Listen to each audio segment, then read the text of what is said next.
beyond the thin blue line, where the truth hides behind the badge.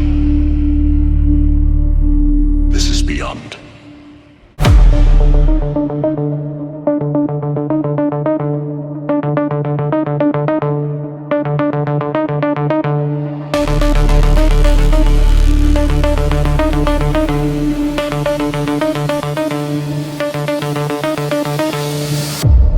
What's up, guys? Welcome back to Beyond the Thin Blue Line. This is episode 5. We're moving along with these episodes pretty good. And we're having a lot of fun with this.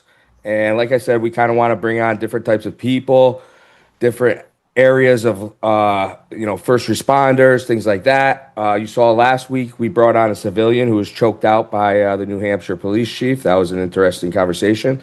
Yeah, and so today we're going to bring on Daniel Debella. He's a veteran firefighter, retired from Marlborough, Connecticut. Daniel, how you doing? I'm doing good, Jay. Thank you for having me on today. I appreciate it, bro. Yeah, man. Now, this is going to be fun. Daniel reached out to me. He found our content on TikTok and Instagram where I put out my opinions on a lot of things, and I talk about a wide variety of social media videos that are going around that involve policing and society and stuff like that. And I give you stories about my career and things that I endured and went through. And, we just keep it real, you guys. So Daniel liked the content. He reached out to me, and we got to talking. And, the way I am is I'll have anybody on the show. You guys want to talk, come on and shoot the shit as long as it pertains to what we're about here. And, we'll keep it real and have a good conversation. So today, that's what we're going to do. Anthony's back with us. What's going on here? What's up, guys? How are you?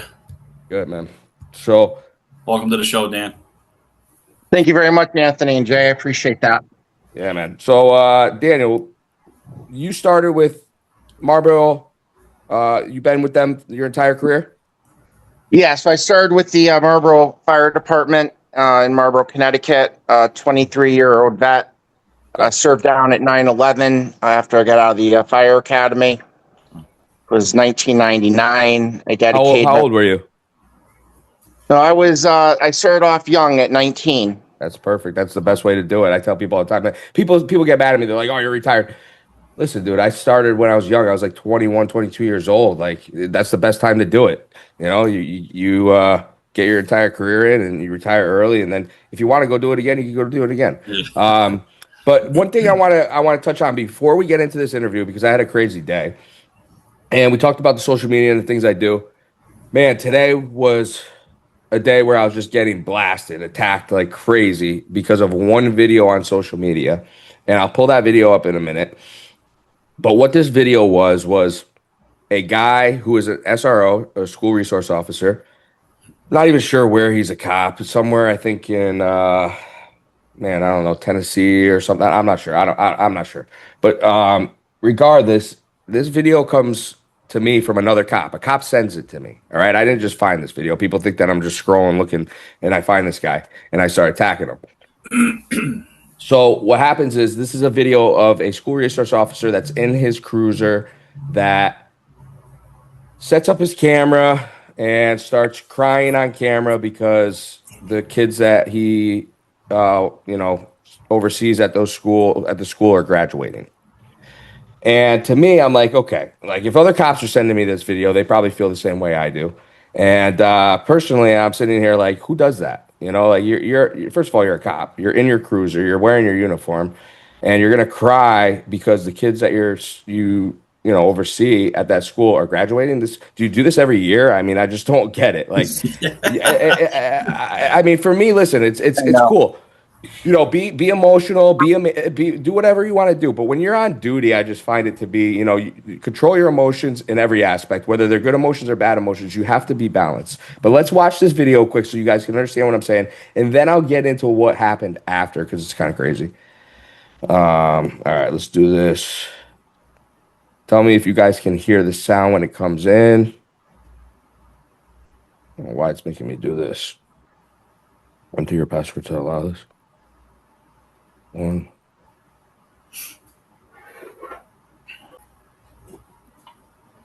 All right. You can hear me still? Yep. Yes, sir. Tell me if you can hear this. Does that really annoy me? We've talked about the Yeah. TikTok cops. Okay, cool. We talked about Gotcha. how you need to control your emotions as a cop, especially as a man. And if you're going to do this job, be a man, all right? Now, this guy right here, he's a school resource officer, and he's crying on camera because his kids or the kids in the school are graduating or some shit. Dude, this is ridiculous, all right? It's one thing to care about the kids and things like that, but honestly, I don't even believe him because this is not an in-the-moment type thing. You had to set your camera up. You had to edit it. You had to literally get yourself ready to make the video. This was not a legitimate, real, genuine moment. So these are the types of people that I talk about all the time that are cops that want the attention but don't really want to do the job.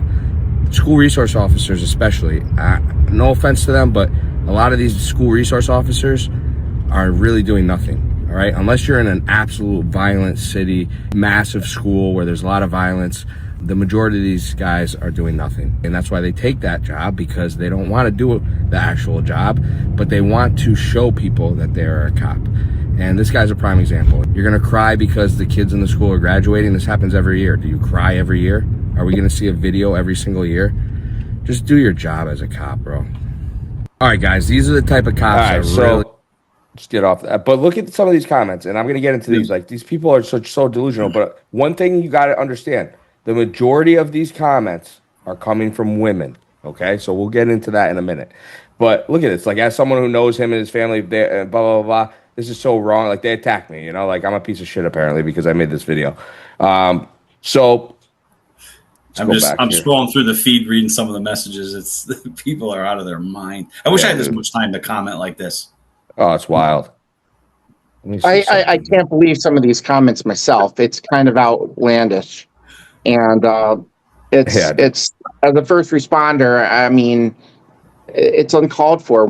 Let's act like adults. Let's act like grown-ups, and it's not. We're in preschool or high school or something. Of course. You know what kind of made me laugh about it all was this. Like, so these people are calling me a bully, right? They're telling me that I'm a bully. They're telling me that I'm like this bad person. I'm a piece of shit. Like, they're literally. If I could show you guys some of the messages, like I had people messaging me, commenting, everything, like harassing me. Being bullied. Bro, exactly. Threatening me, just saying nasty stuff. And what did I say in there that was really disrespectful or mean? You know, like, I'm talking about the job here, okay, people? So, like, what people have to kind of understand is my page is about policing. It's about the job, okay? And other cops are sending me this for a reason, because we do this job. And when we see things like this, it's not normal, all right? And I try to explain to people, I'm like, how many cops have you seen on camera, on social media doing this? This is literally the only cop I've ever seen. One. Exactly.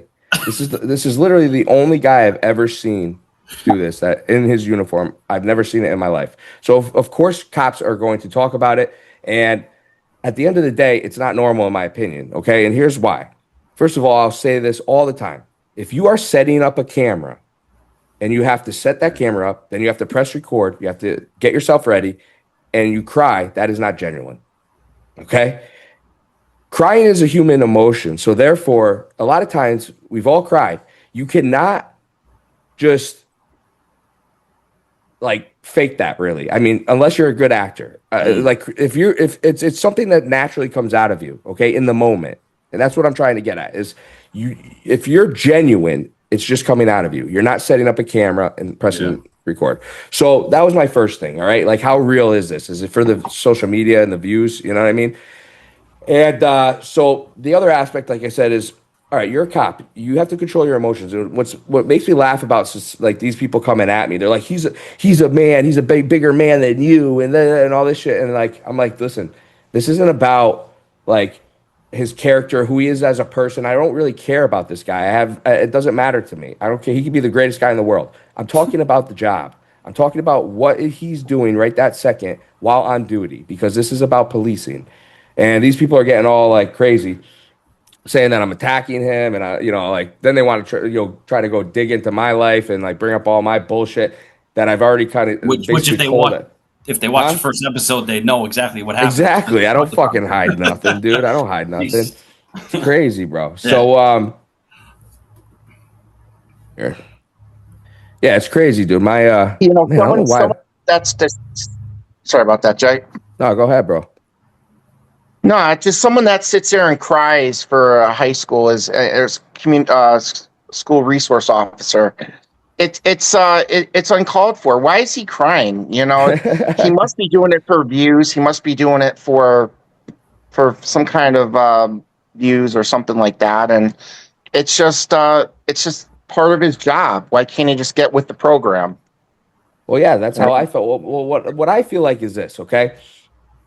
As a cop, you have to control your emotions. And this is what I tried to explain to people. This isn't about him. I don't even know who this guy is. You know, everybody's trying to say, oh, I'm using him for clout because he's got like 1 million followers, this guy. And you know why? Because this is the stuff he does. Yeah. He you know, portrays himself. And I don't know, maybe he is this guy, maybe he's not. And I say this because I've had people today that work with this guy, that know him, that have messaged me and told me straight up that he does all this for the money and the attention on social media. That is what people that know him, work with him, and personally, live near him have told me. But all the people that are attacking me are just followers. They're just people that follow him. They don't even know him personally. You don't even know him. Yeah. You know what I mean? And he might, and like I said, he could be a great guy. That's fine. All right. I don't care about that. I care about what he's doing on the job. Because here's the fact of the matter. As a cop, you have to control your emotions, okay? You're in uniform, act accordingly. So, and when I say, oh, you know, be a man, yes, be a man. How many men do you see crying on camera? Yeah. You know what I mean? Yeah. And do you really think that that's like a strong man? No offense. And that's my whole point here is this. This is a guy who's a school resource officer, okay? And I'm not bashing school resource officers because there are great cops out there, and there's great school resource officers as well, okay? But it is a fact, and Anthony, you tell me. I mean, I've worked in a bigger department than you, so I don't know like how your school resources officers were, but a lot of them, you know, they put in for the gig. It's not like you're placed there or anything. You decide like, oh, I want to go there, so you put in for it. That's what you do at our department, all right? And a lot of them are people who don't want to be on the street. They don't want to do the job. You know what I mean? They want to find an easier way to get through the day. You know? Do you find that to be accurate? At my department, I mean, I'm trying to think. When I was on the way out the door, they were just putting resource officers in the schools. And all the chief did pretty much was send out an email to see, actually, no. So they come from like a different, I don't know, everything changed now. They were in a specialized unit, and that's where they got the SROs from. So actually, they never even put an email out asking anybody to be one, if I remember correctly. So they came from like the community police unit, but I don't know, it's called something else in the department now. And they're still there. And then, like I know at my department, because guys call me and tell me we talked about this SRO thing too. And they were telling me that, like, you know, one of them's really good and the other one's just kind of like, especially now that school's out, you know, like he does what he's supposed to do, takes his calls. The other one is just like nowhere to be found, kind of shows up as needed kind of thing or whatever. So I know a lot of PDs, this tend to be the smaller PDs, when that school's over, those SROs get absorbed back into, you know, patrol, whatever. So it was the same. It was the same for us. Yeah, for sure. But yeah, that's my thing. And what I try to tell people is this, okay? If this guy is your school resource officer, okay, he might be great with the kids. That's great. He has great relationships with them, whatever. I mean, I've had some people honestly message me and say that this is weird and it gives off like, you know, pedophilia vibes. I was you know what I mean? Like, I wasn't going to say just saying, I was thinking it. You know, so that's my point is like everybody has a different opinion of something like this. If you're, and you know, my thing is if you're going to put yourself out there like that on and put a video out there on social media and you have 1 million followers, you better believe that somebody's going to think it's weird, okay? Or it's not really necessarily has to happen on video or at work. And so I said, if this guy's if I'm a dad, if I'm a school, you know, work at the school, something, and guy is my SRO, what I'm trying to explain to people is this. If he's crying on camera and he's this emotional, that's why I say you have to control your emotions. If he's this emotional, where he's crying on camera in his cruiser, what happens when there's a school shooter? Is he gonna have the balls to go take that guy out and protect everybody? Or is he gonna go cry? Is he gonna go hide in the corner? You know what I mean? So there's still factors to this where you still have to be a strong cop and a strong man and fearless and have all those traits. And maybe he does, I don't know. Okay, Mm. but from looking at that, that's something that I would say to myself is he going to be scared? Because your emotions, if you're an emotional No. guy where you're crying like this, and this isn't one video, I'm telling you, he does this all the time apparently, and even some of his followers came to me and were like, "Yeah, dude, we're kind of getting tired of it." You know what I mean? So it's whatever. But that's how he built his following up. He has a shit ton of followers. I've actually messaged him. I've commented on his reply video where he's like, shaking his head at what I'm saying and shit. I've made two more videos about him because I was like, listen, dude, if you're like this great guy and this and that, whatever. Number one, your followers are all attacking me, okay, and they're being heinous.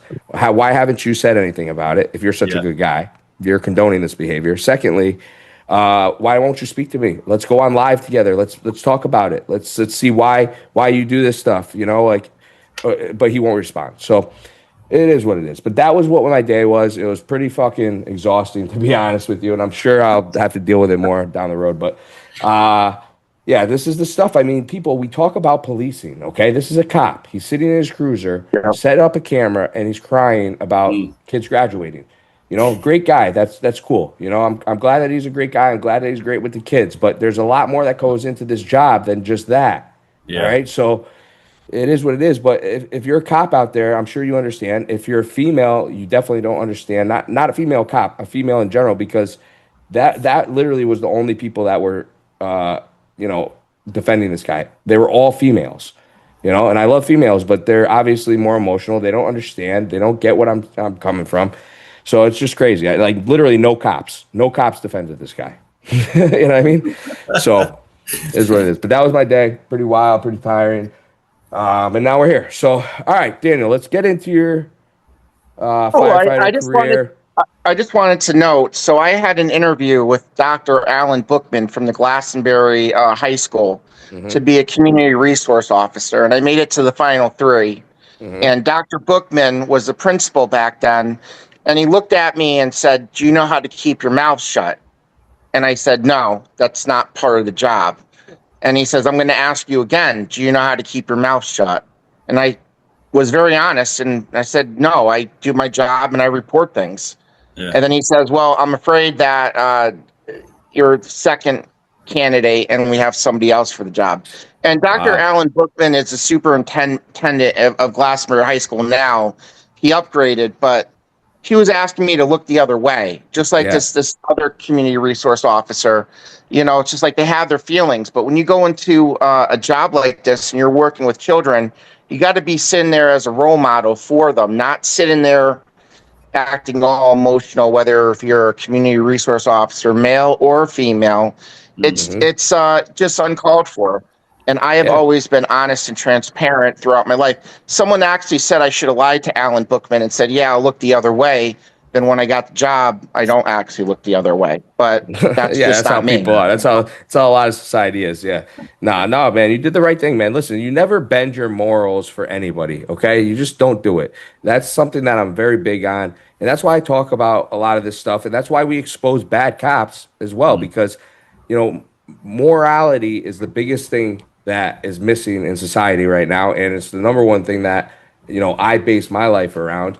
I'm not perfect guy, but I have a mantra to my life where I say like just be whoever you want to be, but just don't have victims of your life. Don't go around doing fucked up shit that's going to hurt people. You know what I mean? Mhm. Like just do whatever you want with your own Yeah. life, but don't involve other people's lives. And I just wanted to say something to this community resource officer that has this big people following him, and that's actually giving hate mail to Jay.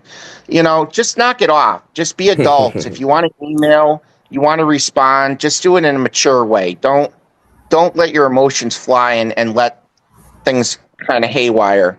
If you're gonna comment, be respectful. We're Yeah, respectful people. for sure. Respect is earned, not given, right? Great, Anthony and Jay. Yes, Yep. absolutely, bro. And that's a big thing that I talk about in policing in general, where it's like, listen, like I get so many people that are like hate cops, man. I get so many cop haters that come on here.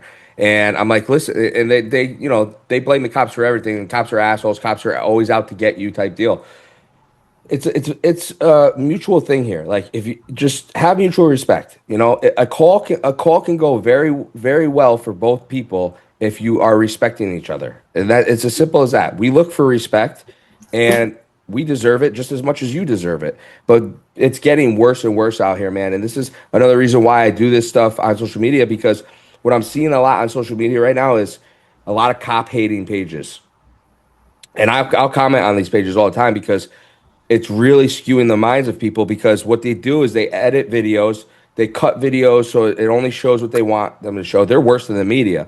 And these are people that, obviously you can't control. There's no guidelines to what you can put out there if you have a page, so they cut these videos up. They make it look like the cop's terrible. They don't show the full story. They put there's one group on here that really pisses me off. It's an attorney.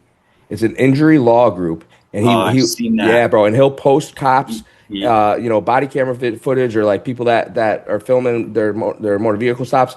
And the cops literally are doing nothing wrong. And the cops literally did everything right. And the headline of the video will be like, oh, cop violates person's rights. And I'm like, wow. And I'll comment. I'm like, wow. Kick on it. Yeah, I'm like, you guys are pieces of shit. Like, listen, like you're a business. You're a business and you're lying so you could try to get clients because you think that like, oh, if we call out cops, people are gonna trust us and they're gonna hire us as attorneys. Like, you're garbage, man. But that's what I'm seeing. I'm seeing a lot of cop hating pages that are skewing the minds and telling people wrong misinformation. So that's why I come out here and I try to do what I'm doing. But like I said, I get attacked like crazy by cop haters. If they hate cops, they hate cops. But one thing I'll tell you, every once in a while, today I had a couple of them. I actually had a lady today that was really she like was posting on her own page and spreading it everywhere to try to get people to attack me. So some guy actually messaged me that knows her and was like, "Hey, bro, I know this lady, and like she actually hates cops, and the fact she's defending this cop is like ridiculous." And like basically gave me all this information. So I messaged her and I'm like, "Hey, ma'am, like this dude just told me all this stuff about you," and I'm like, "You're attacking me and like whatever, blah blah blah."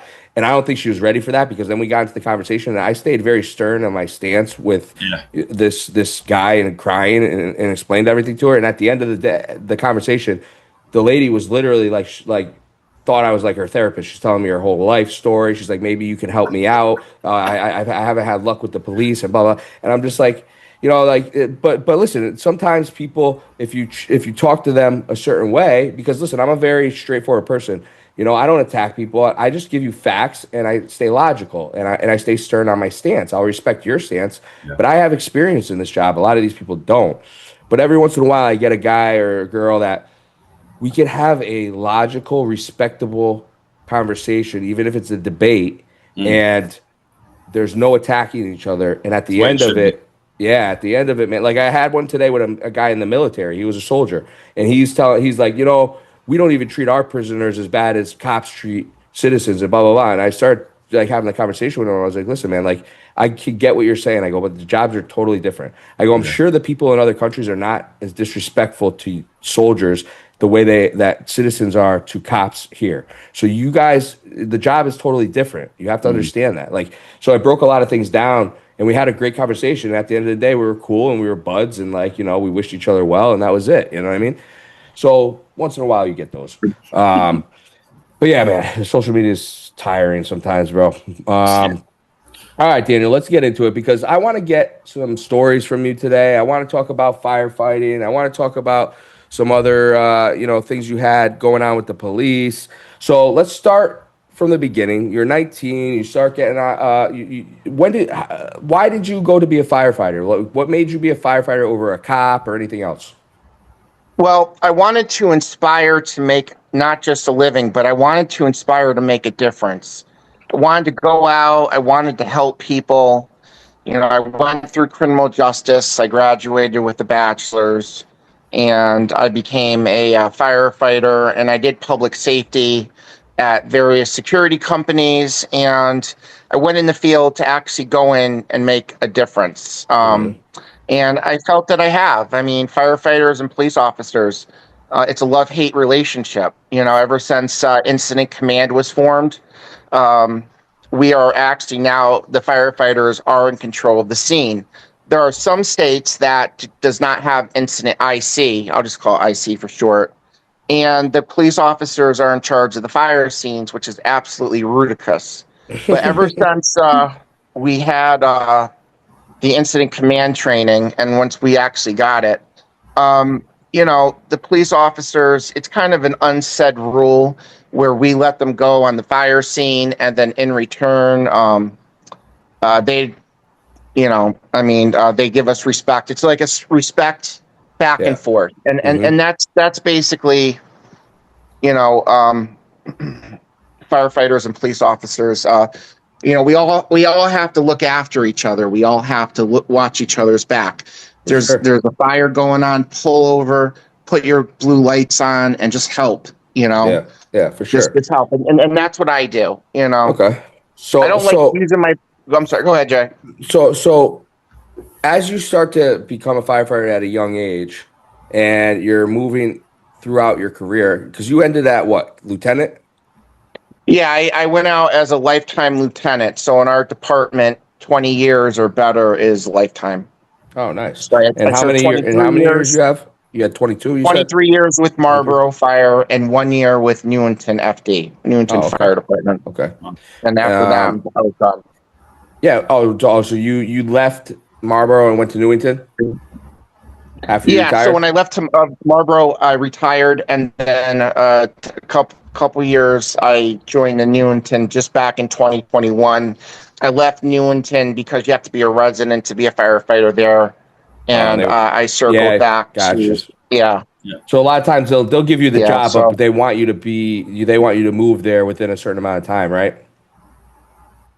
Right. And I'm Fire 1, 2, and 3 certified. They don't have 3 anymore. 3 became 2. But I've been in so long where I have that. I have training with Officer 1 and 2.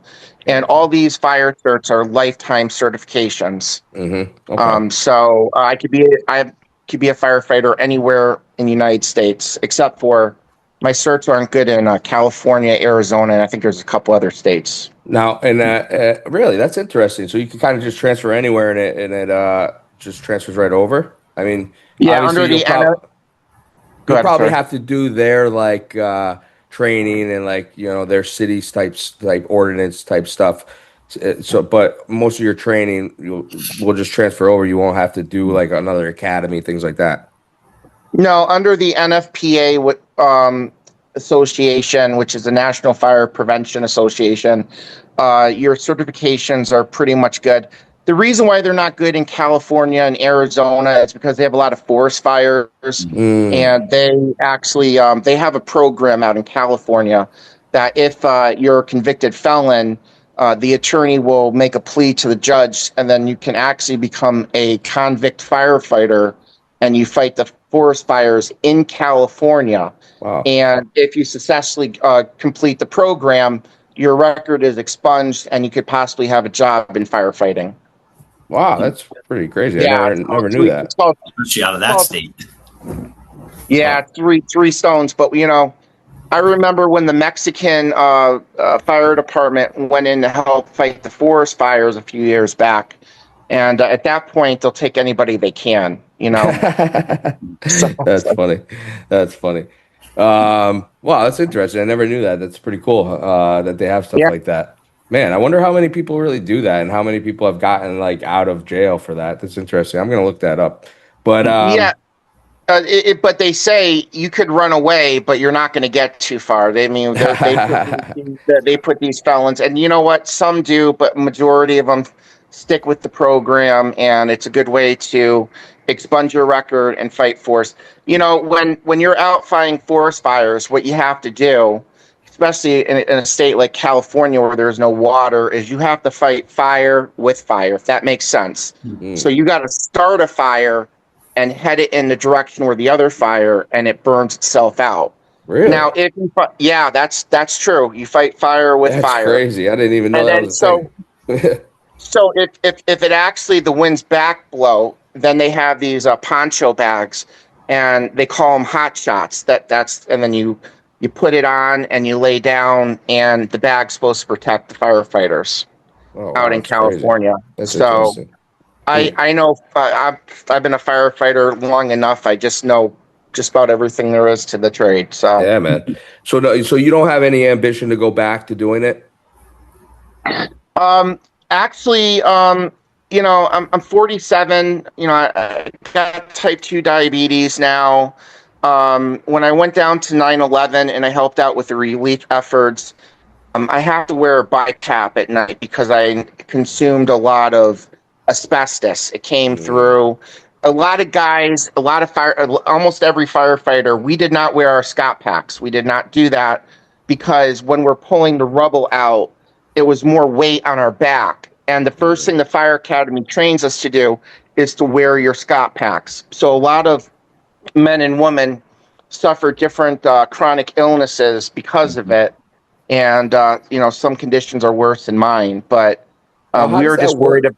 How does that work in terms of like is the department responsible for those injuries? Can you like how does that happen if a firefighter gets injuries from something like that in a 9/11 situation and now they're dealing with lifelong stuff?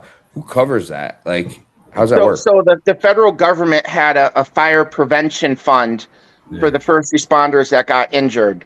A lot of firefighters chose not to take it, but they needed it, and a lot of them did. So it's kind of on a case by case basis. But I chose not to take it, and I was suffering from the asbestos and my lungs, and as a result, I had to wear a BiPAP for the rest of my life, which is more advanced than a CPAP. Yeah.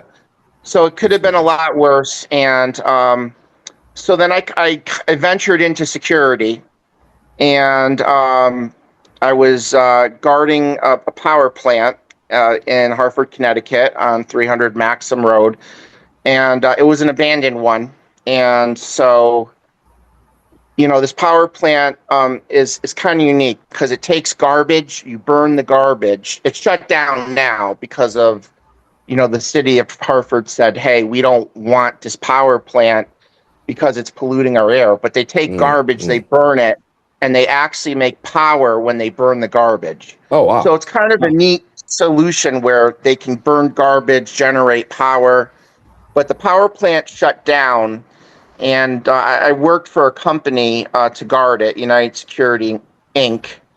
And I had some run-ins with management and so on. I can't talk about it on this episode. I could talk about it in the next one because I have a protective order. I can't get into that, but that expires. That expires August 4th of this year. So on you, they have one on you, or vice versa? No. I can't talk about it because I'm under a court order. I could talk about it after the 4th because then I'll be off.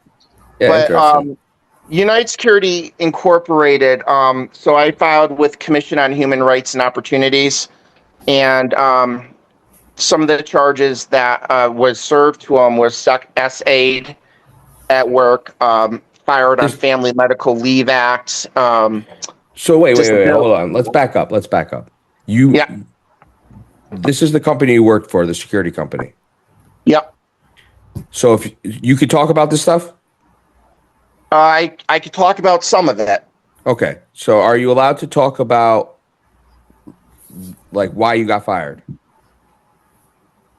Not until August 4th. I can't. Okay. I could talk about it after that. Yeah. All right. So what can you talk about that kind of gives us a little bit of an idea of why you had to file these complaints? Because otherwise the viewers probably won't really understand, and we'll get back to it in another episode. But are you able to give anything that is going to describe why you're in a situation with them? The only thing I can say about that is that I can't talk about it due to a restraining order.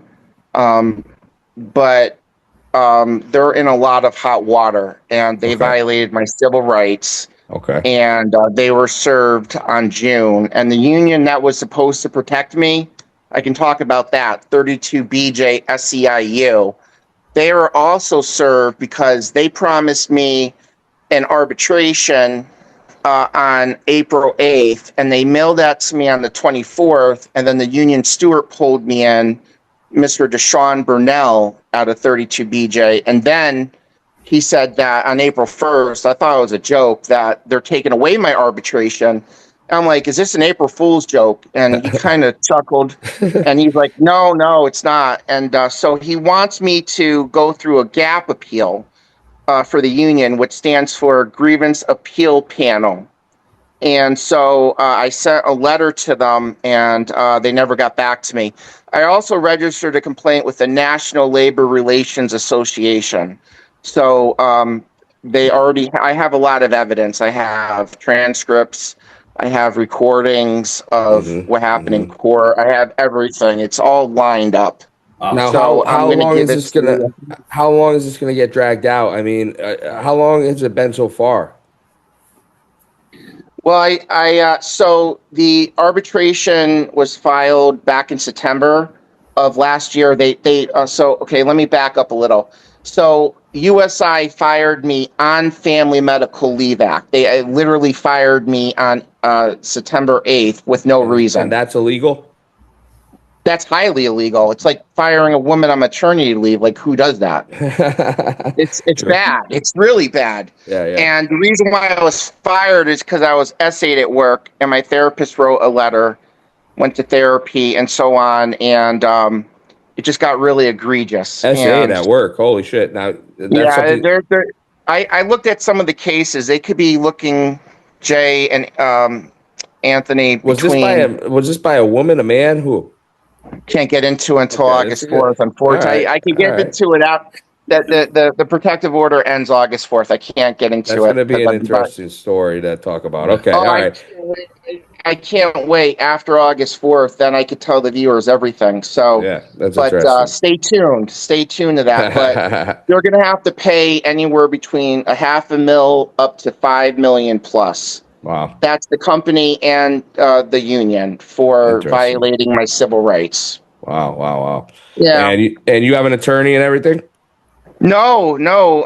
So the National Labor Relations Board, they act as your attorney for the prosecution part. And I'm just going to go with the judge with the Commission on Human Rights and Opportunities. Mm-hmm. Ironically, the EEOC, they have a deal where the equal opportunity employer attaches themselves to each other. So that way there's no corruption. The governor can't call the commissioner of Commission on Human Rights and say, hey, we're friends with 32 BJ Union and we're supporting you. Can you make this go away? So they have a deal to get the EEOC involved. I think you would know that, Jay, from what you're telling me. And, but how do they protect that though? I feel like these governors should just do whatever they want anyway. So does that really work, or is that just like a facade for people to think that it's really protecting it? So my cousin Sean Pepper, he was in the CIA, and now he's a special agent for Medicare and Medicaid services. He said that right now the EEOC loves to defend white males such as myself. So what happens is CHRO has a contract with EEOC for that very reason. So the governor can't make a phone call to the commissioner and tell them to drop the case. So there's oversight from the feds to the government. Okay. Now, obviously, Ned Lamont, our governor in this state, he's not friends with Donald Trump. So him calling the feds, he's going to be like, I can't do anything. Mm-hmm. So that's why they set it up like that. It's to make sure there's accountability, transparency, and good. That's what we need. We need more of that in the government. You know what I mean? Like, this crazy corrupt, more corrupt than anything, in my opinion. You don't want to mess with the Commission on Human Rights and Opportunities. That's the last agency you want to be cross-haired with. But that's unfortunate. But I can get into like everything on the next podcast because then. But let's talk about let's get on a different topic here, because you brought up you said that's your cousin in the CIA, or he was? Yeah, his name is Sean. So was that your grandfather? Is that your grandfather's like grandson or something? So my Aunt Jerry married Dr. William Francis Pepper, attorney Dr. Pepper. and they had 3 children who are my family by blood. That would be Sean Pepper, Liam Pepper, and Tara Pepper. And my uncle represented Reverend Dr. Martin Luther King Jr. He represented him, and he represented the one that was accused, James Earl Ray. And so my uncle also represented the King family. Dexter King, when he was alive, he was there. Sadly enough, he passed away at 62. And Dr. Bernice King, who runs the King Center down in Georgia. So my uncle took the King family to Memphis, Tennessee. And I don't believe that people actually know how Dr. King died. So I'm going to tell you in my uncle's words what happened. So my uncle was representing Dr. King, and Dr. King was in Memphis, Tennessee. And so there was a sharpshooter named Frank Strouser from the Memphis PD, and he shot Martin Luther King in the chest a few times. So he collapsed. The ambulance picked him up and then brought him to St. Joseph's Hospital. So the Dixie Mafia got flagged and they called Dr. Reed Plaid, neurosurgeon from St. Joseph's, and said, make sure he dies at the hospital. So as the surgical nurses were working on Dr. King, Dr. Plaid came in and says, get out of here, let him die. And he grabs a pillow and he suffocates Dr. King, and that's how he really died. Now, I've heard that. I've heard that story before. Wow. Would he have died from the bullet shot wounds? My uncle said yes, but did he? No, he did not. And then the last nurse out was called Will B. Shelby. And she told her half sister what happened, and she was one of the witnesses in the 1999 trial against the King family, against the government. So the jury announced that the local, state, and federal governments were all responsible for Dr. King's death, which actually gave the King family some closure on the matter. My uncle since then remarried to Mina Pepper, and so the will predates the wedding. And Mina Pepper lives in Manhattan, New York, and she's refusing to give up my uncle's work to the archive in Memphis. Also, my uncle wanted to, I want to say this too, have a movie on the legacy of Dr. King. And the movie was designed to bring the world together. As Dr. King stood here and represented our civil rights and brought the culture of the blacks and whites together, his movie is designed to bring the whole world together. And the only way that we can get this movie out is if Mina Pepper allows to release the original documents. If she doesn't, then we can never get this movie out. So I hope she does the right thing. I hope she gives the documents. Why is she holding them? Yeah. She doesn't tell anybody. Sean Pepper said he's going to have to sue him. And I'm like, Sean, you have a half sister, Willie Pepper, because my uncle got her pregnant. And I said, out of all the cases you dealt with, this has to be the hardest case. And he said, no, but it's pretty tough. Because how do you say that you're gonna go after the mother of your half sister? So Sean is kind of in a limbo situation. But interesting. I hope she did ask me. I mean, I have a relationship. I said, Mina, look. Technically, they're your documents, but yes. Did my uncle want it to be released to the archive? Yes. Did my uncle want it to go to Hollywood and make this movie? Absolutely. So it's really up to her at this point on whether she wants to release them or not. That's how the truth is going to be revealed. The movie's going to be based on a true story, and I hope it gets out. I recommend everyone to go see it. Yeah, I mean, I have heard that that's a conspiracy that, a lot of conspiracies, in my opinion, are real. I am a conspiracy theorist. I like to say more of a critical thinker. But, so I've heard that story, actually. I've heard that he was suffocated. Heard that. Yeah, I heard he was actually suffocated by the government in the hospital. That was a conspiracy that I heard. So that's pretty crazy when he told me that. And now you're Dr. Pepper or which is funny when you told me that. Yeah. It's because it's like I keep thinking of the soda. But he passed on. He passed away. Yeah, no. Honestly, my uncle, when I was a kid, I went up to my grandfather and he's on the phone with Dr. Pepper. I says, Grandpa, does Uncle Bill own the soft drink Dr. Pepper? And they both laughed at me and they said, yeah, grandson, your uncle owns a lot more than Dr. Pepper. So, but over time I realized my grandfather, he ran a Ponzi scheme. He was in the Italian mafia. And so he went down to an island, Anguilla. I don't know if you ever heard of Anguilla, Antigua. Yeah. So my grandfather swindled $1 million on a Ponzi scheme with the Chinese government and stole $1 million in shrimp, and it went right to What? Anguilla. And yeah, I mean, my grandfather says, "Hey, you could beat any criminal charges out there, except for tax evasion, if you know your civil rights." And that's a lot of things that people don't understand. Is our founding fathers left us the tools to beat the courts. Mm-hmm. We just don't know what they all say because we don't read civil rights. Well, exactly, bro. And listen, I'm going to get into that for a minute because Yeah. that's what I deal with a lot on social medias. And this is why I try to teach, because people have no idea what they're talking about. They are not educated. You have to think about it. I made a video about this where I personally think that junior, senior year of high school, you should have a class where it's all about law. All right, every aspect of it. If you get pulled over, how to deal with the cops. If you get arrested, how to navigate through the court systems. Learn your civil rights, learn your constitutional rights. How to obtain an attorney, what a prosecutor is, what this, all this stuff. Okay, you should have that. This is why society is a mess out there, because they're getting all their information from social media videos. And then that's why you see everybody, I know my rights, I know my rights. You know what I'm thinking about doing? I'm thinking about, I got to get somebody maybe to do it, but maybe I'll do it myself. Is like, you see those videos where people just walk around the streets. Like they do that a lot down here in South Florida, especially Miami. And they just stop and interview people and ask them questions. Oh my God, the answers. Yeah. I want to do that. And I want to walk around and ask people like, okay, can you tell me what your civil rights are? Can you recite the civil rights? Can you recite the Constitution?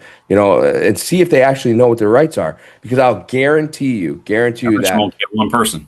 I guarantee you the majority of them would have no idea and won't be able to do it. You know what I mean? So, and that would just prove to you that most of society doesn't know. And like people get all mad at me when I say that. They're like, "Oh, the cops don't know the laws. The cops don't know the law." And I'm like, "Yeah, we do, bro." And I got into it with a guy today. He was like talking about. He's like, "Oh, lawyers go to school for however many years. Cops only go for a year, and blah blah blah blah. And they're expected to do the same things." I'm like, first of all, we're not doing the same things. Cops get trained on the law, the Constitution, all this other stuff, similar to what lawyers get, but the jobs are totally different. We don't have to prove beyond reasonable doubt. We have to prove just a probable cause. We have to prove intent, things like this. They have a whole other aspect of law that they have to deal with. So we don't need to go through the same schooling that they go through. We only need to go through what pertains to our job and what we need to do. And it's like people are just crazy with their thought process, man. It's nuts, dude. But yeah, I want to do that. And one thing I told Anthony that I'm doing that I'm going to be releasing shortly is I'm releasing a book that is going to be based off of what I just said. It's going to help society understand all these aspects, okay? And it's going to break it down in easy to read terms so that people can understand what cops are allowed to do, what they're not allowed to do, what you're allowed to do, what you're not allowed to do. What happens during a motor vehicle stop? Do I have to give my license? Do I not have to give my license? Is a cop like one thing I see people a lot is videos where cops walk up to the car, and I'm conflicted with this video. Cops walk up to a car on a motor vehicle stop. They ask for license, registration, insurance. The driver says, "Why was I pulled over? Why are you stopping me?" And the cop says, "License, registration, insurance." He doesn't want to tell him until he gets his information, and then that causes an altercation, and it usually goes bad. So I'm conflicted with those because here's the truth: a cop does not have to tell you why he pulled you over right off the rip. Okay, it's not required. He can tell you at any point in time. All right. So if he asks you for that, and he's asking you, and you are not complying, that could be a problem, and he would be found in the right. So just understand that we're trying to teach you. Don't get mad at me. I didn't make these rules. But the other thing that conflicts me sometimes is if you're a cop, why not just answer? You know what I mean? Like it makes it so much easier. Me, that's how I was. Actually, what I would do, this is how I stopped the car. I would stop the car, walk up to the driver's side, and I would ask the driver, "Do you know why I stopped you?" You know what I mean? And that's the first thing I would ask for. Or sometimes I would ask for the license, registration, insurance first. It depended. You know what I mean? But a lot of times I was asking them, "Do you know why I stopped you?" And I would ask them because I want to see, are you honest? Do you know why you were stopped? And if so, are you going to be honest about it? And some people would say, yes, sir, I went through that light, blah, blah, blah, whatever, Okay, great. We have somebody who's honest. We have somebody who's respectful. We have somebody who's willing to take accountability. That's what I'm looking at as a cop. And then you might get somebody that's like, no, sir, I don't know why, but they're still respectful. They're complying, and that's great. Okay. They might not know why. A lot of people don't. And then you get the people that are just argumentative. Okay. So I do that to see, do you know why I stopped you? And what type of person are you?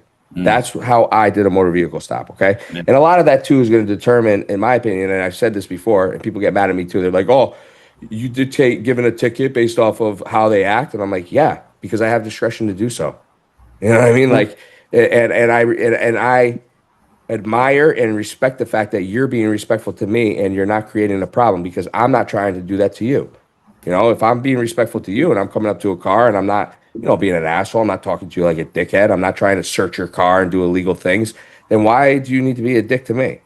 So, but I get conflicted with that because I'm like, a lot of times I think that as a cop, you can just answer them just so you can, it's something little to give to them. You know what I mean? It's something little that makes them feel like they're in control and you answer their question and you can move on to the next part of the stop. You know what I mean? But I see so many cops that won't do that. But I'll tell you another thing of why sometimes cops don't do that, because I've had this happen too. Sometimes you want to get that information first because they're still in the vehicle, the keys are still in the vehicle, and if for some reason they decide, fuck this cop, I'm going to take off, now you don't have their information, you don't know who they are.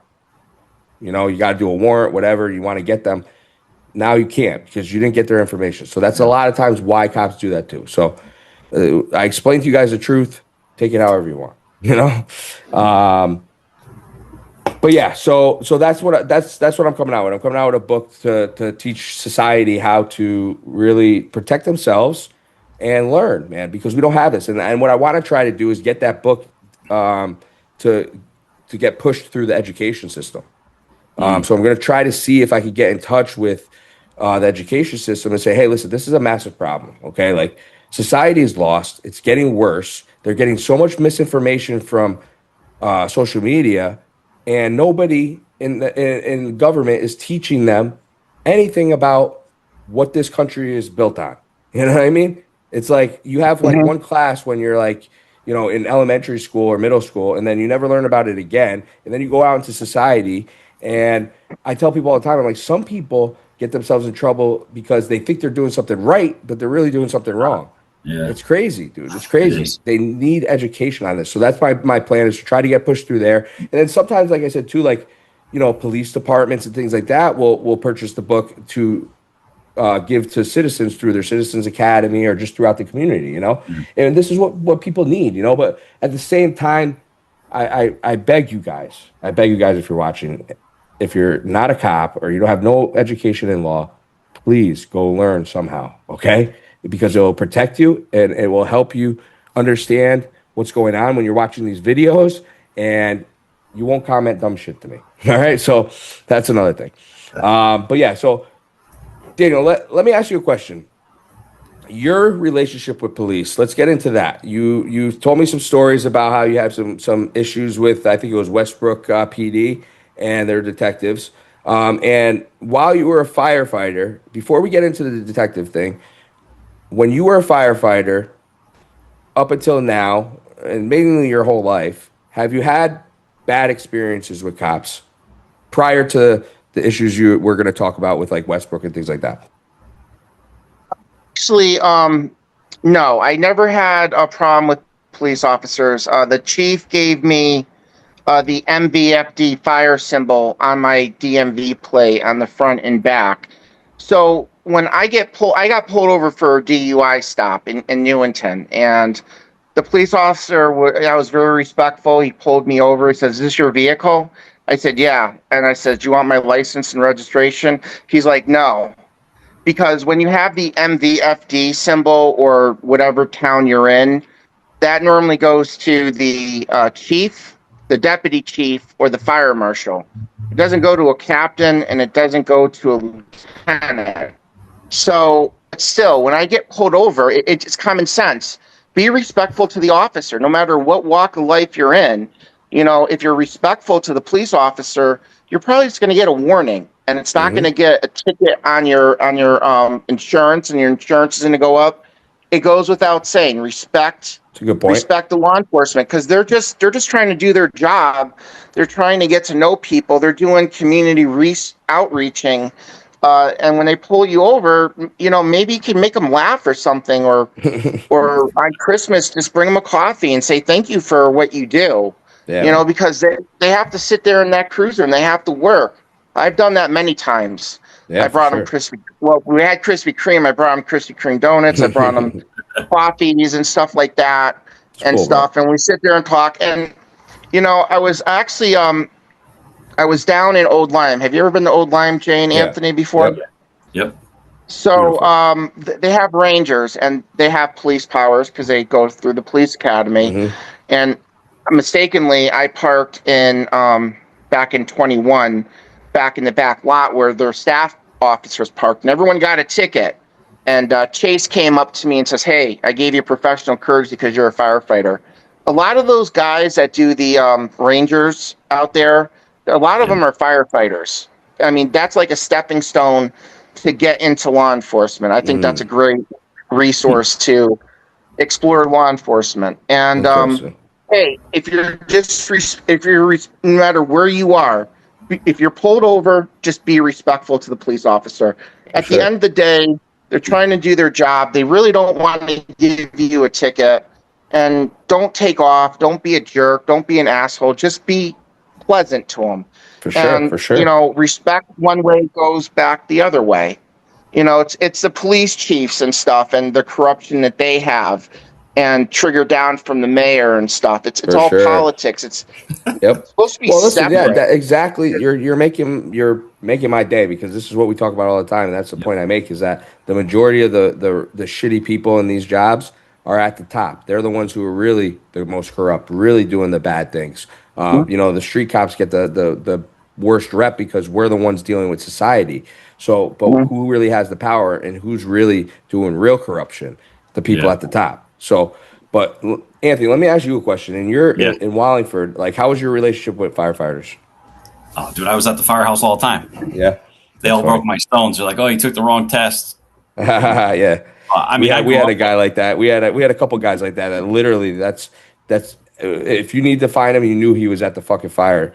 Dude, they eat like kings. They got clean bathrooms. Their recliners are comfortable. Yeah. Heat works. The AC works. The Wi-Fi works. Yep, for sure. But, I mean, I've known them since I was like probably, I don't know, maybe like 6, 7 years old. Because my dad was a volunteer. My uncle was a volunteer in town. So, I mean, I knew most of the volunteers in my town ended up turning into the career guys. But they were always good to me. But there was a lot of cops that were like,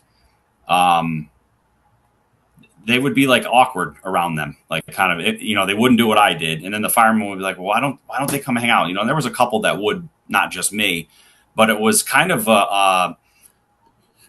basically came down to, it was like a union thing, right? So like with our police union, they would always blame the fire union for our shitty contract because their contract was always due before ours.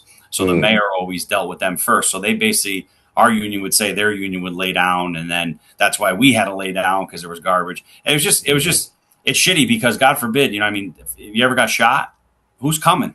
Yeah, for sure. You know what I mean? Yeah. It's the Wallingford Fire Department, the Wallingford Ambulance. You know what I mean? So it's like, I mean, I'm not saying you should kiss their ass. If you don't like them, you don't like them. But they've never given me a reason to not like them. I mean, they've helped me on duty and they've helped me off duty. Now, that being said, I got a prime example of a time I went to it was actually Christmas morning, the year I retired.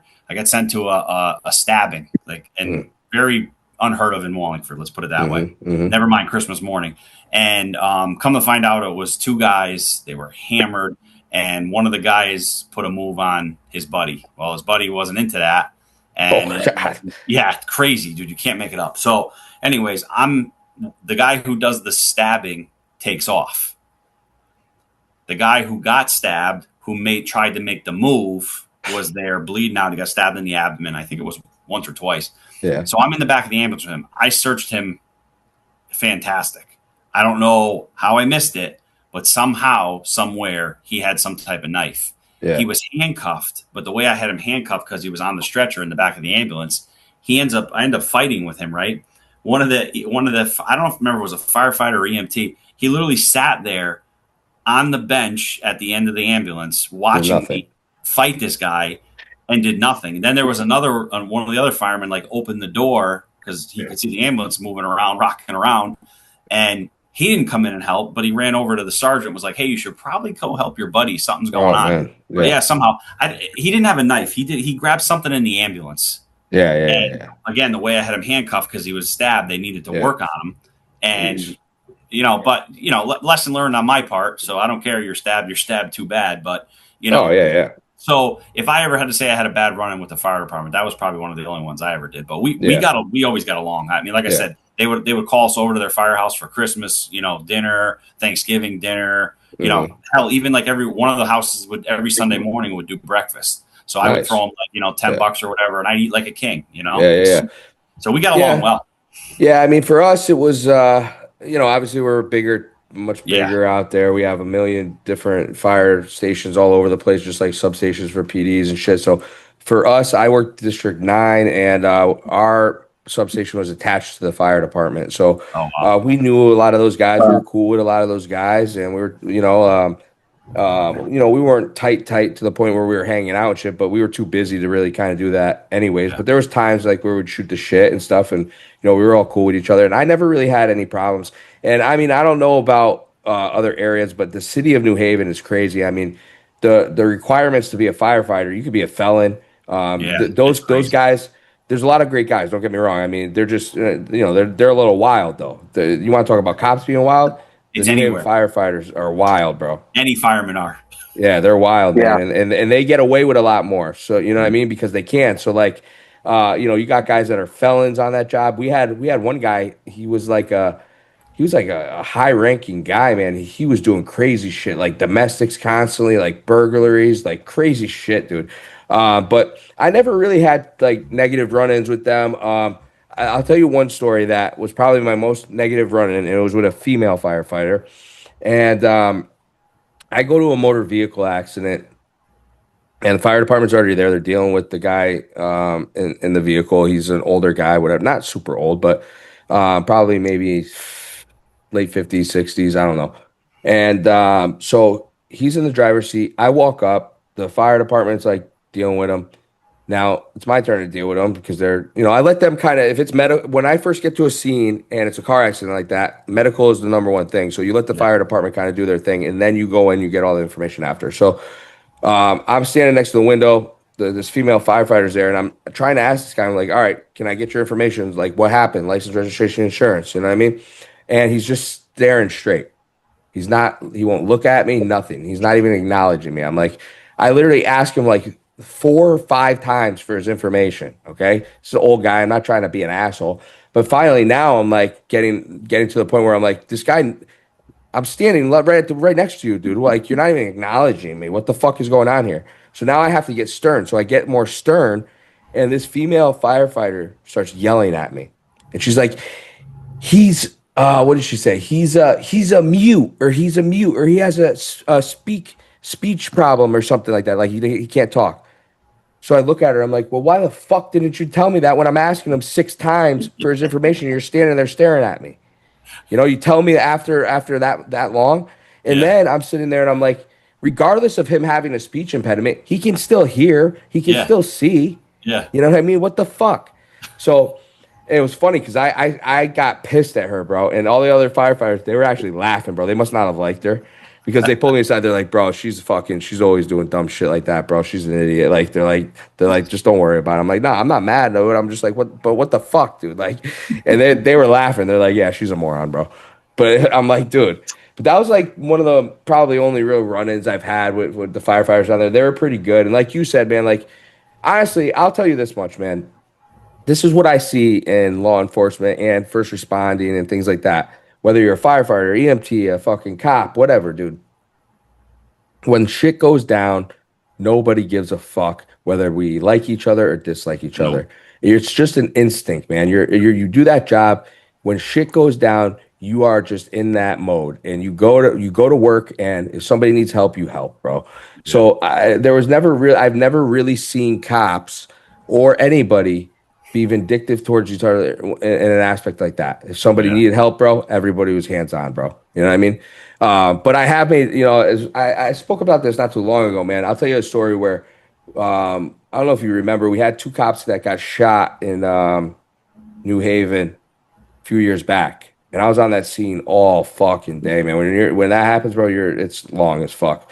And Oh, the guy was barricaded in there. The guy was barricaded in there.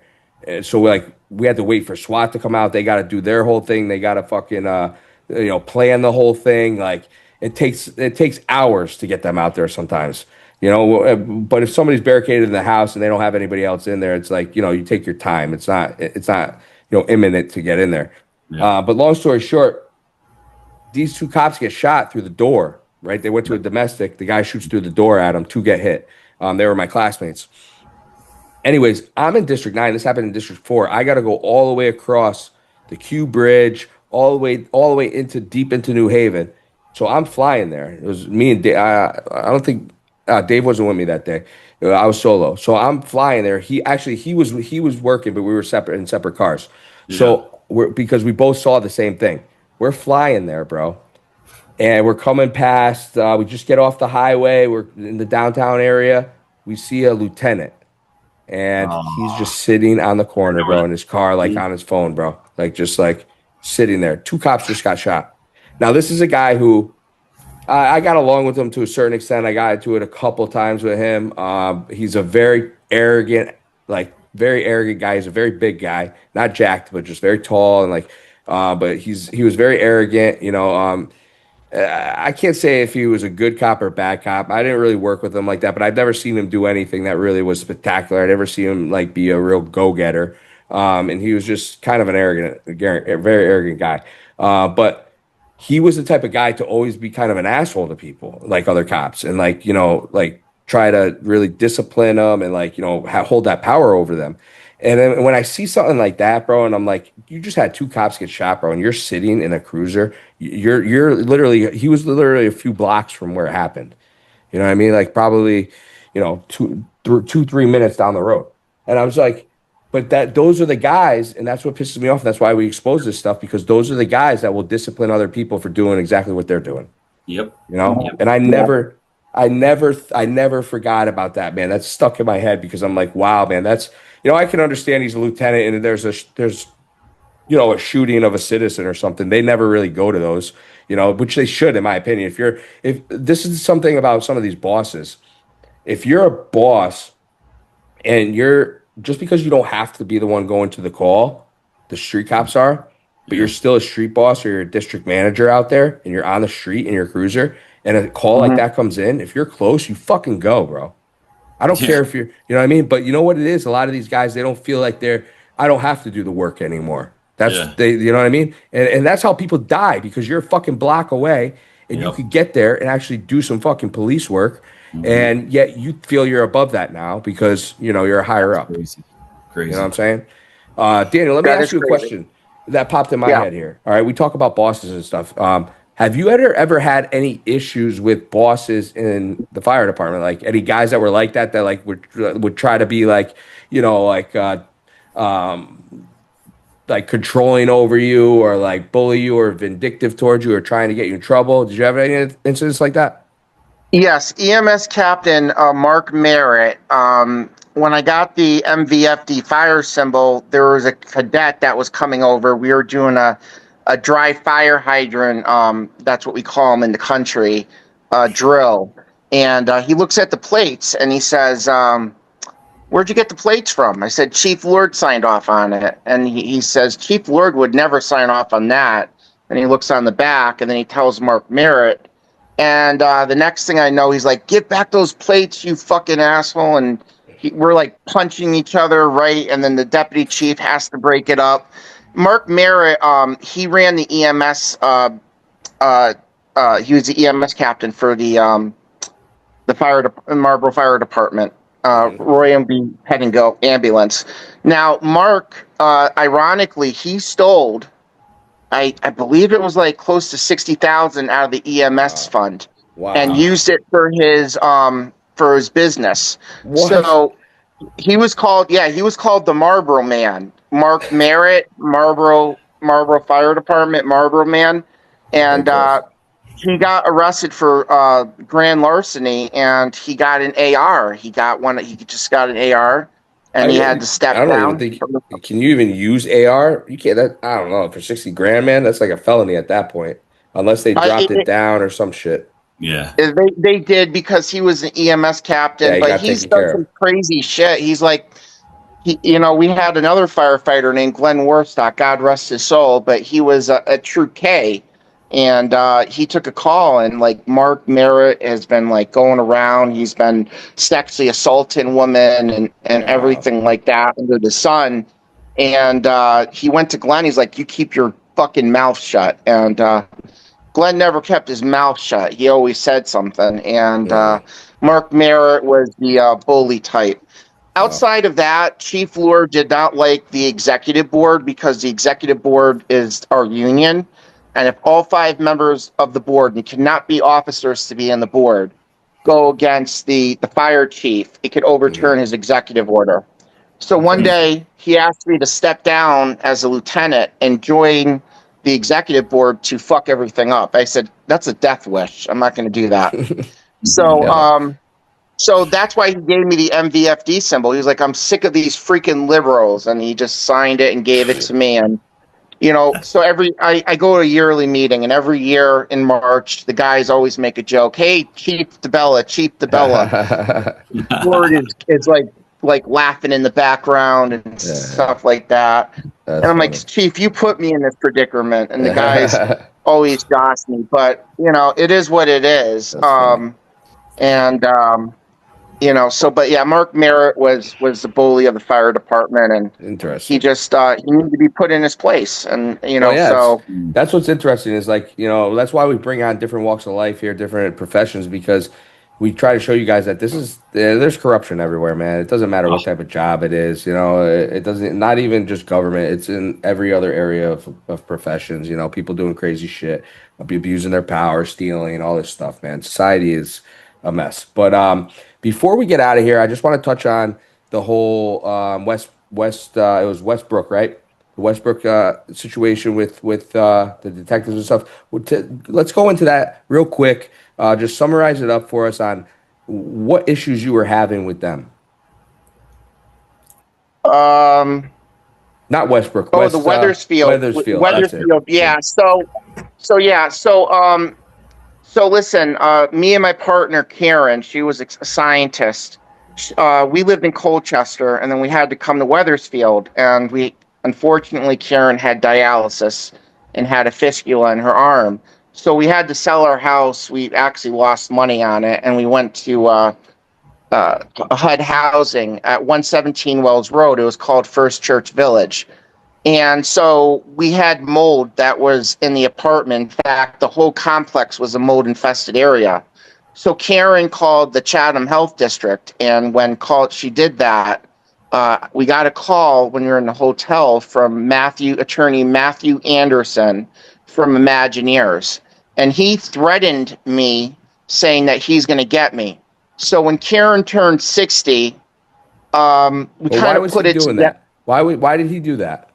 Because we called the Chatham Health District in one of his it's a private HUD building. So you were fucking his business up or some shit or money or something. Yeah, it was Imagineers LLC, and they run out of They run out of New England. And you know who bought them out was Webster Financial Group, which is Webster Bank. And Gotcha. so what they're doing is they're having these residents. It's a great Ponzi scheme. They go the people who are on Social Security for disabled or senior, they go there and they take their they're allowed fair market rent. And so they take these receipts and deduct it at 97%. So the rent is supposed to be zero. Then they backlash the government and bill them double the amount. And they steal double the amount. And then they go to the client and say, $320. That's a great deal. Now they're stealing from the recipient. And so it's a big whistleblowing case. So I started to build up the evidence. And now I had an attorney, and I was trying to get closure because Karen was killed on a wrongful death from Imagineers, stressing her out. So I went to the Wethersfield Police Department, and I spoke to Detective Allison Sullivan, and she was a woman detective. And I'm there with my attorney, and she's talking about her love life and how some guy is trying to hook up with her man and all this other shit. I'm like, what the hell does this have to do with my forgery and HIPAA case? What does this have to do with anything? And she says, oh, nothing. Oh, by the way, you almost were arrested. I said, arrested for what? Sexual assault. I says, what happened? And I'm just like dumbfounded at this point. She was like, well, COVID-19 stopped it. I'm like, are you kidding me? And she's like, no. And she's like, well, maybe you should go to the FBI. I don't think I could deal with this case. I says, and you're a detective? Look, there are state statutes violated and federal statutes. You can't do your due diligence. So, my attorney was corrupt. He actually took money from Matthew Anderson. It got to the point, and this is a very long story, it got to the point where I had to take my attorney to the grievance committee, and the panel found that he violated, attorney John F. O'Brien out of Manchester, violated Rule 1.5 and 1.6 of the Civil Rule Procedures, which means he stole my money and he stole my my evidence. So I had to fight him. So what I found out earlier, because I like to investigate, that his wife, Jennifer O'Brien, that he married, committed tax evasion and stole from her deceased mother. So I went down to Bridgeport and I collected those documents and I brought them to attorney Elizabeth Rowe from the grievance committee. When I did that, she says, oh, yes, we have to add more charges to attorney O'Brien. I'll have the disciplinary counsel, Karen Danboyce, do that. So she didn't really want to do that, but she said she was going to add additional charges, but she just doubled down on the charge, the same charge that the panel gave him. So attorney O'Brien waved his white flag and pled guilty.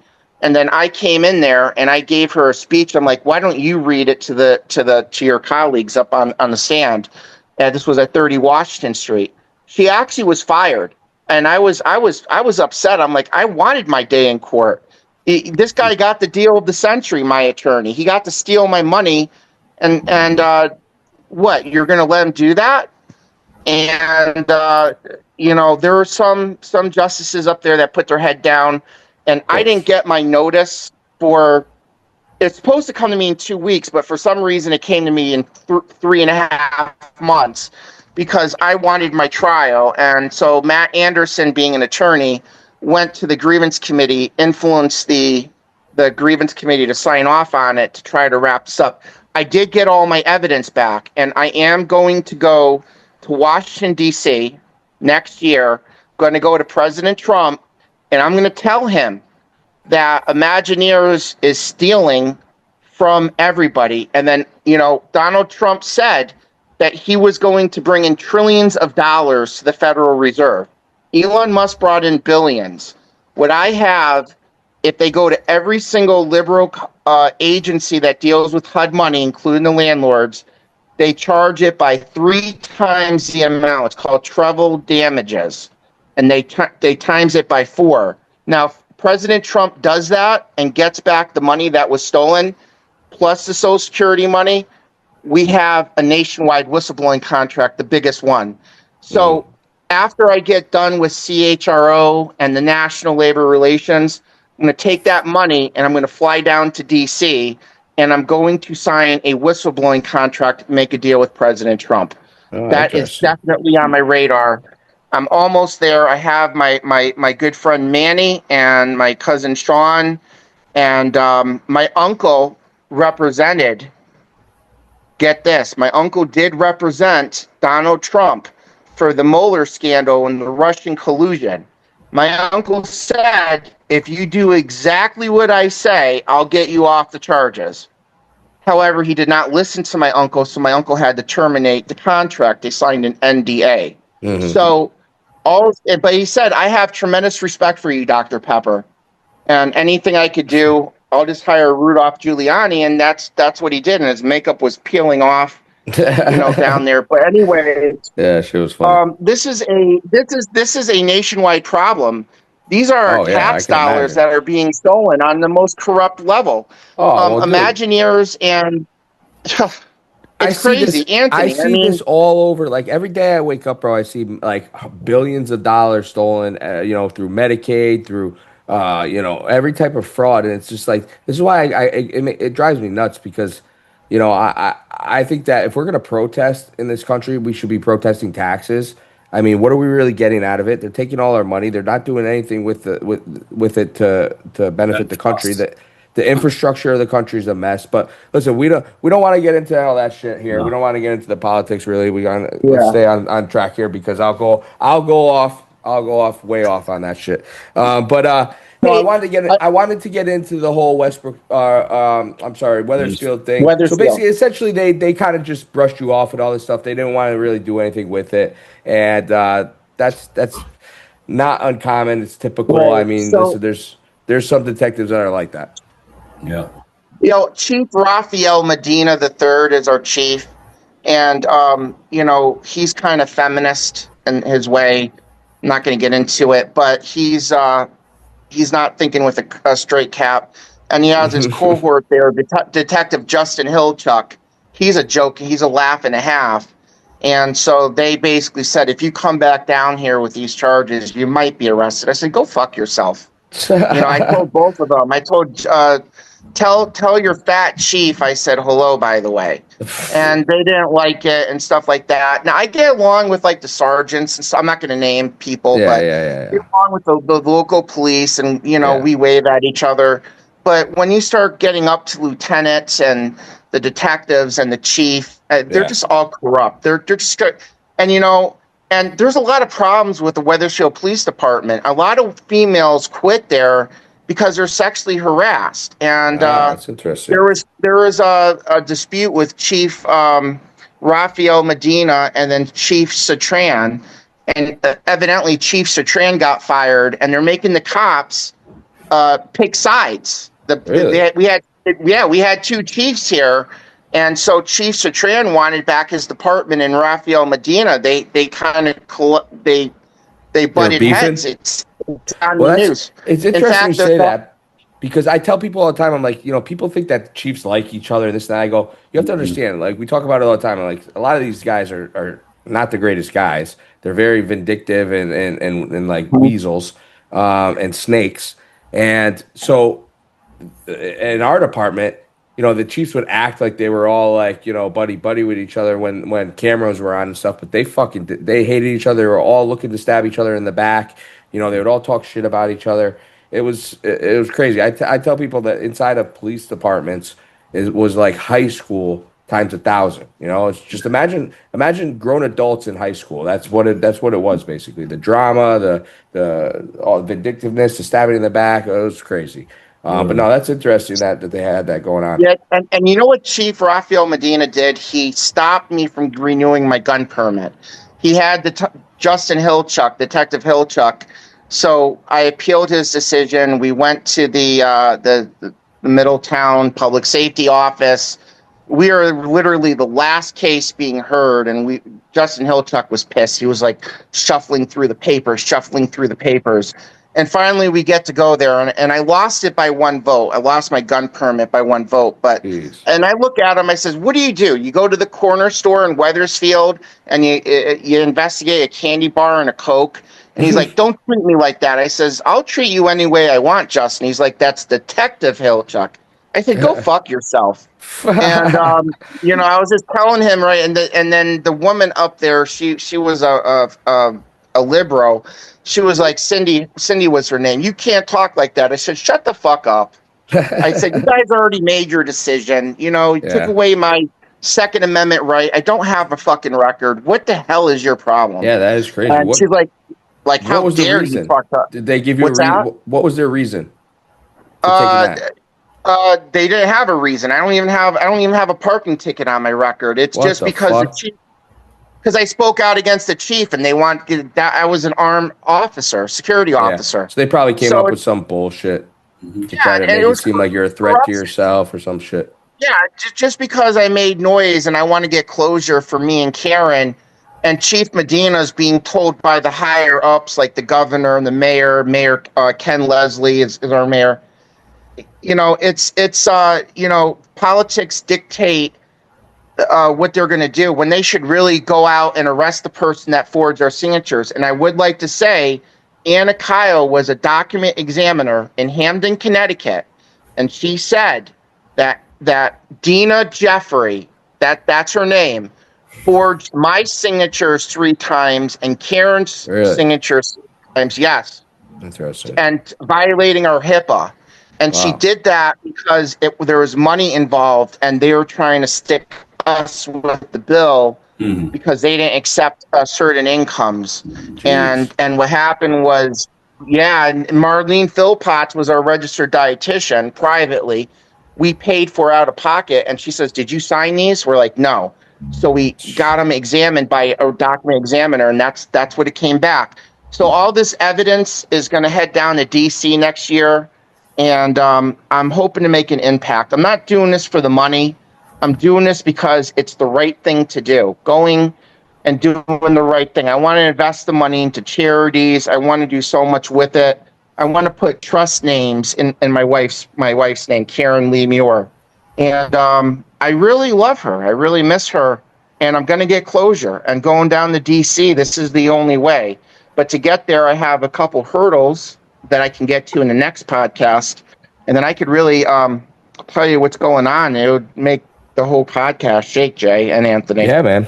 Yeah, let's do it. Let's save everything for the next time. Let's get out of here for tonight. Okay. We talked for a good time, and we went over a lot of things. It was cool to have you on.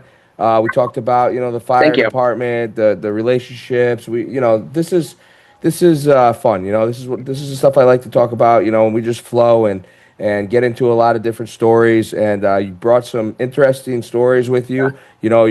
Your Dr. Pepper uncle, that's very interesting, that story. Yeah, man, crazy. But Hey, these if I could stories say also. one last thing before. Go ahead. Oh, go ahead. No, I was going to say one last thing. So Yeah.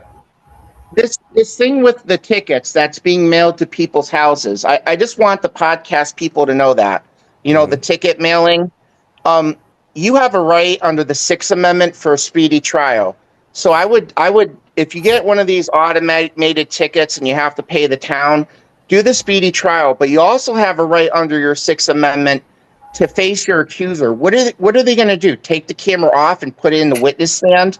Yeah, These true. tickets are coming in the mail, are a money grab, and people need to know that you have a right to face your accuser. What is the camera going to talk to you back in the witness stand? No, that's a good It's point. crazy. And that's a good point. And like we said, it's like anything else, right? Like you get a lot of businesses that take advantage of people and charge you things that you don't even know if you should be charged for, and this and that. It's the same thing with the government. You know what I mean? Like they'll do the same shit to you. So this is a similar scenario. Like you're seeing all the flock cameras, all that shit. That's gonna be a big problem. But no, I appreciate you bringing that up because, like we said, we want people to know their rights, know what they can do out here because a lot of people don't and they get screwed over. And like you said, they're paying tickets that they probably shouldn't be paying. But yeah, man, listen, Daniel, it was great talking to you, my man. Thank you for reaching out to me. We'll get you back on here so that we can talk about everything that's going on. And keep watching the content, my man. Keep messaging me and stay on the social medias. And guys, listen, get ready for the book when it comes out. I'll let you know when it drops. And right now, if you go to our Instagram and our TikTok, there's a link in the bio. You could buy T-shirts, and we have T-shirts available, so you can push out the movement here, understand what we're doing. And like I said, the T-shirts are pretty cool. You know, the back of them says "Expose Corruption," and the front just says "Beyond," because that's what we're doing. We're going beyond the thin blue line. We're going beyond just policing. We want things to get better for everybody. And the only way to do that is to expose the bad, because the bad, unfortunately, is in control right now. And we need to get them out of control. We need to get the good back into control. So we need to be loud with that. And that's what we're trying to do. And if you like what we're doing, head over there, pick up a T-shirt, spread the movement, and let's keep this rolling. So, guys, it was a great night. Until the next episode. Jay, you could shoot my number over to Anthony if he wants it, and he can contact me. I'm good with that. All right, cool, my man. For sure, bro. All right, well, hey, gentlemen, it's good. Thank you for having me on the Thin Blue Line. This was a great podcast. I appreciate it, bro. Thank you for having me. Nice to meet you. All right, my man. Take care, guys. Have a good night. All right, Later, all right. bro. Good night, guys. Bye. Bye. Bye.